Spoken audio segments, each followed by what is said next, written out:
Mutual ফান্ডের অনেক সুবিধা আছে।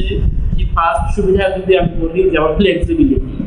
আপনার সামর্থ্য যতটুকু আছে, যে সামর্থ্য আপনি ইনভেস্টমেন্ট করতে পারবেন, সেইটুকু আপনি এই মিউচুয়াল ফান্ডে আপনি কাজে লাগাতে পারবেন এবং সেটি আপনি মিউচুয়াল ফান্ডে ইনভেস্টমেন্ট করতে পারবেন।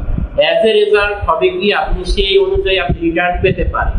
তাহলে মিউচুয়াল ফান্ডে দেখা যাচ্ছে যে মনের মতো আমার যতটুকু সামর্থ্য, আপনি ততটুকুই আপনার সেই ইনভেস্টমেন্ট করতে পারবেন মিউচুয়াল ফান্ডে এবং সেই অনুযায়ী আপনি রিটার্ন পাবেন।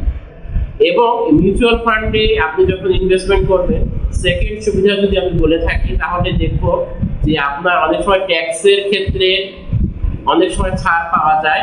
যে মিউচুয়াল ফান্ডে ইনভেস্টমেন্ট করলে একটি নির্দিষ্ট পরিমাণ অ্যামাউন্ট পর্যন্ত ট্যাক্স দিতে হয় না। সুতরাং দেখা যাচ্ছে যে মিউচুয়াল ফান্ড ইনভেস্টমেন্ট করলেও ট্যাক্সের ক্ষেত্রে একটা বিশেষ সুবিধা আপনি পেতে পারেন।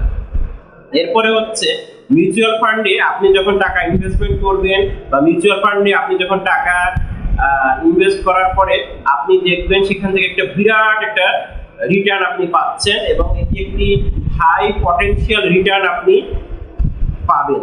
এক্ষেত্রে আমি যে কথাটি বলে রাখছি যে আপনি কিভাবে পাবেন, কত পাবেন, কতটুকু খাটালে কি পরিমাণ আপনি রিটার্ন আসবে, সেটি অবশ্যই আপনি আগে ভালো করে বুঝিয়ে শুনে তারপরে আপনি এই মিউচুয়াল ফান্ডে ইনভেস্টমেন্ট করে থাকবেন।